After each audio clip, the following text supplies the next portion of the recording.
Ochalaba okwanjula n'embaga nga kukutuusibwako The City Bridals ku Kamukamu Plaza ne Apeta spiced curry powder kakolebwa Castle Scent of Spices e Busega kalina akawoowo ne Hill Water Natural Mineral Water gano ge mazzi gokka ageesigika agatasemba Hill Water Natural Mineral Water omukwano leero njagala otegere nti wampamba mwotoli siryasenywa nze seebaka nyabo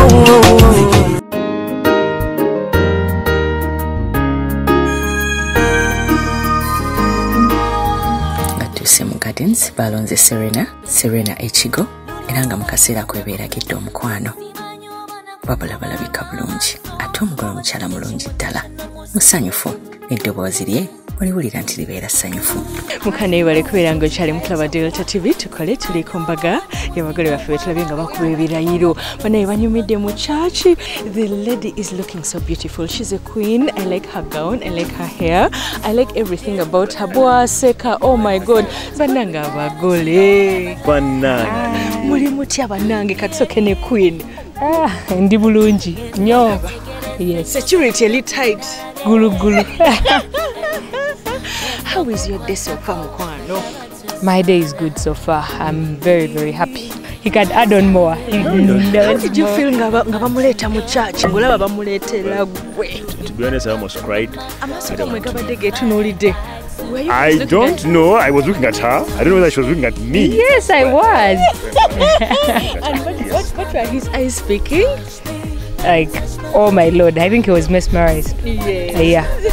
Did you want like to grab her, yangwe ko over?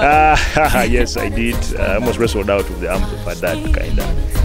Actually, I almost went for her first before even thanking her dad for bringing her. So I'm sorry, but yeah, I wasn't there.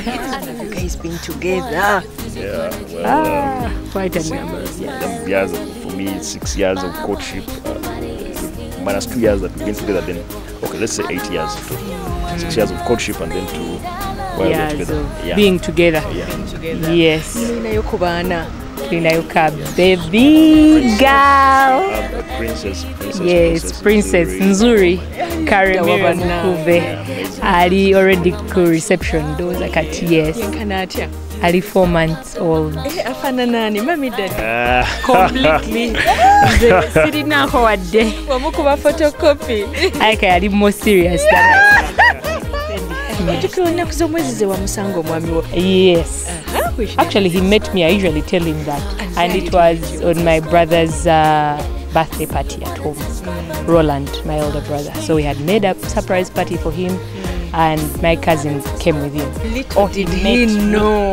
Yes, in fact, he met you because he came to your home. Yes. He did not take a birthday. And Mrs. Karimira Mukuve. Did you notice on that day you did? No, I was so busy. Like I was the organizer of the function. Now what you were noticing, no, of course I took her by surprise, I think, because she didn't expect it. I went there for something completely different. So I was going to have fun with my best friend took me there. So I was just going to have fun and enjoy and so on. But when I got there, I mean, I saw what I admired about her. Of course, she was very strong, very composed, very in charge. And I love strong women. Yeah. The rest, as they say, is history. Yes. Yes. When did you tell it to her? That was after how long? About a month after the meeting. I gave her a call and I told her. Where did you get the number from? For me, I go straight to the point. When we go out, when, tell me. Was it like that, yeah. A little bit, but I was a bit tough. Like, what? Who is this? Who gave you my number? But were you Chamujukira? Maybe, I don't know. Where did I get the number from? I asked my best friend, who is a cousin, to give me the number. And he said, I just called him and said, Ivan, I want to ask out your sister. I called it straightforward. Yeah, that's I'm Muchiga in me. That's a Muchiga in me, man. I go straight to the point.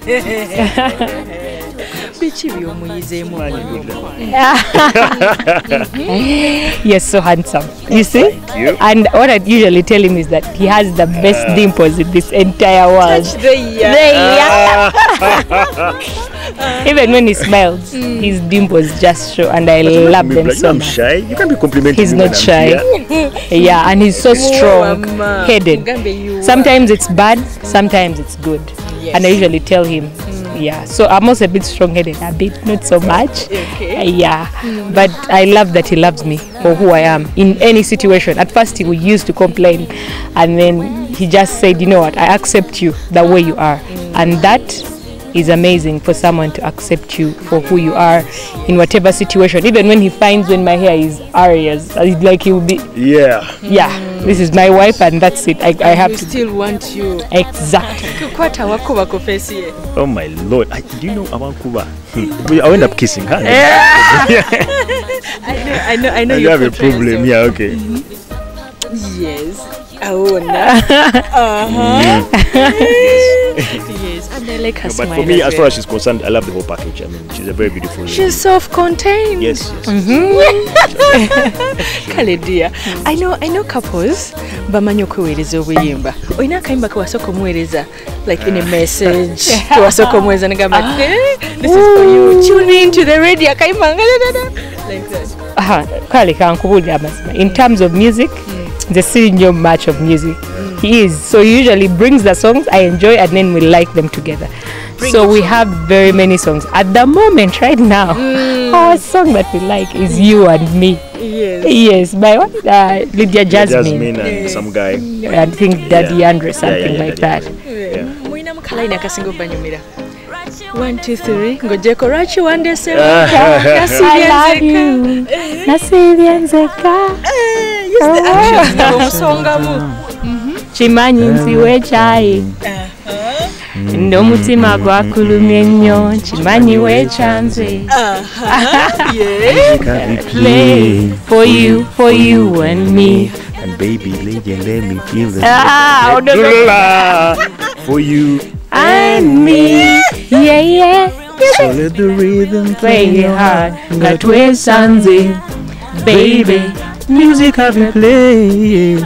For you, ndozo kawulira n'akaloboozi.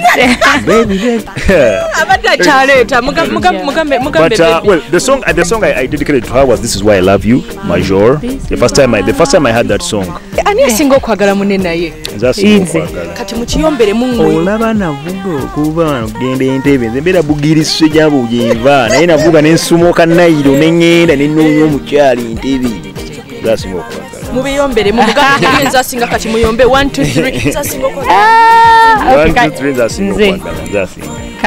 kale mwebaze ku bantu tubaleke mukwano Go first. Yes. Njagala kwebaza bazadde baffe, mami wange okusinga. Then njagala kwebaza my dad. Everyone who has been there for us throughout this function. Everyone, my brothers, Dan, and then people from Boston, my mom's friends, they've loved me and they've accepted me. They are there at the wedding. I'm sure they'll be there. They've been in charge. Thank you guys who came to church. And before I end the list, of course, you know, him in particular Remy. Thank you. Okay, we call him Remy. I didn't even know he was Karamira, but yeah, Remy. Thank you so much. kale bambi sebo ndoza summarizing No, me just thank you everybody. Thank you so much from the deepest bottom of my heart. Thank you. they told us you know how to sing. You can sing the thank you. Thank you for bringing to the Mukuves. muyimbye bulungi. Thank you. Thank you. ate mufaanana bulungi. Tulina bannaffe aba Hillwater ne bagamba nti n'omusana abagole gubanyi okubokyeza mu gardens. Munywe ku Hillwater. Banange mwebazeeko Hillwater. Thank you, By the way, I was Hillwater. thirsty, so thank you so much. Yes, by the way, it's He very wants to tasty. drink. What are you going to do Come about it? Let me somewhere hold there. for you. He wants to drink. Mugambe come serving a Hillwater. Ngendera musavinga kubanga era bwekola Hillwater awooma nnyo nywako. It will make you feel better. I know so. bagenda munywesa. Thank you. I'm very thirsty. Yes. Naye ng'okanywa bulungi. Hillwater. Kabe. Okawulidde otya sebo ka Hillwater. Nange mpaddeko nyweko. It's great. I've got new powers. I feel like Superman. Thank you. Kale bambi. Kale. Kati baleke bambi abagole baffe. Thank you for being so smart. much. Thank you for being perfect for each other. Kati baleke ate bongere kwe kubifaananyi wanino ku Serena Ekigo tuva ku Delta TV tukole nkwagala nnyo. Natuze ku reception twalabe kye bayita all white wedding bakozesa round tables ne white color ne baterako obutebe obwa gold. Obutebe bubeera bwa bbeeyi nno kwe bataddeko kye bayita fresh flowers ate nga nabyo ebimuli bino okubikuma nga biri fresh paka ebituuka ku mbaga bibeera bya bbeeyi ddala. Tebabijja mu Uganda baterako bijja mu Nairobi. N'enkola bweri era emperekeze ze zasoose okutuuka. Nyuma muziki.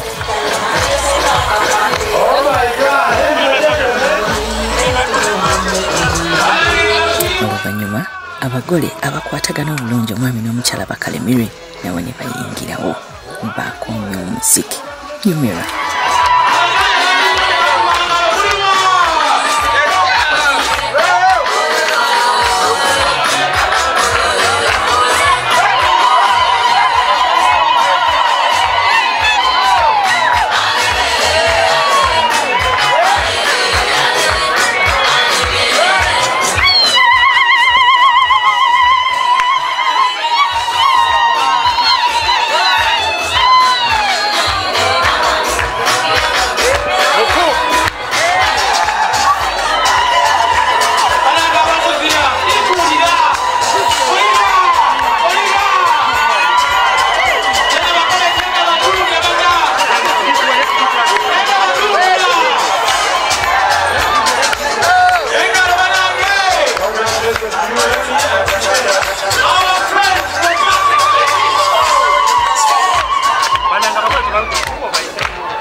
Okwongera okuteeka omukolo guno mu mikono gya Mukama Katonda era baasabye essaala.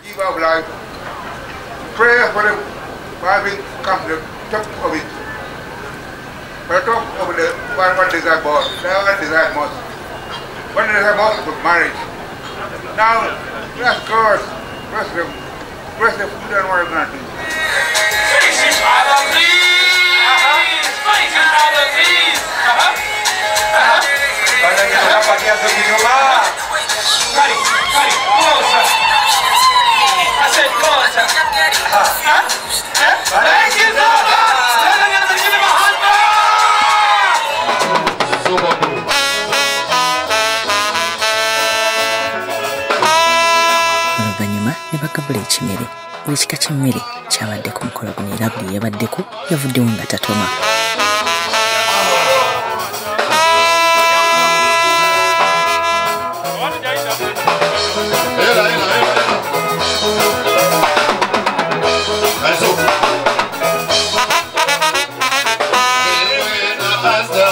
Emikolo bwe giti kubeera kwetaagako abakyamula abantu bo bakoze kye bayita live band.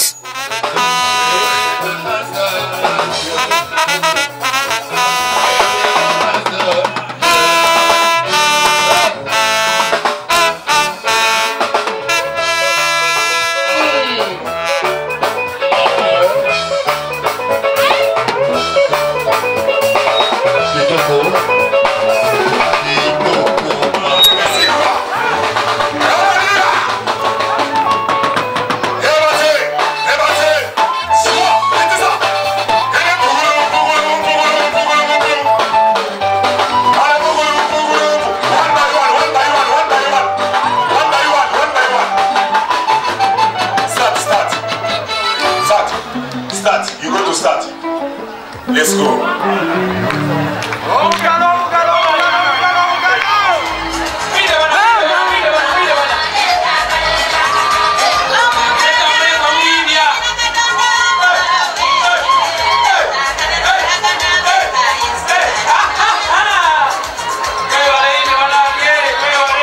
Twafuna speeches okuba mu bagenyi b'abagole ab'enjawulo era ng'omugole omukyala yabadde akyusiza n'eggawuni endala.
ochalaba okwanjula n'embaga nga kukutuusibwako The City Bridals ku Kamukamu Plaza ne Apeta spiced curry powder kakolebwa Castle Scent of Spices ebusega kalina akawoowo ne Hill water, natural mineral water. Gano ge mazzi gokka ageesigika agatasemba. Hill water, natural mineral water. Motoli serious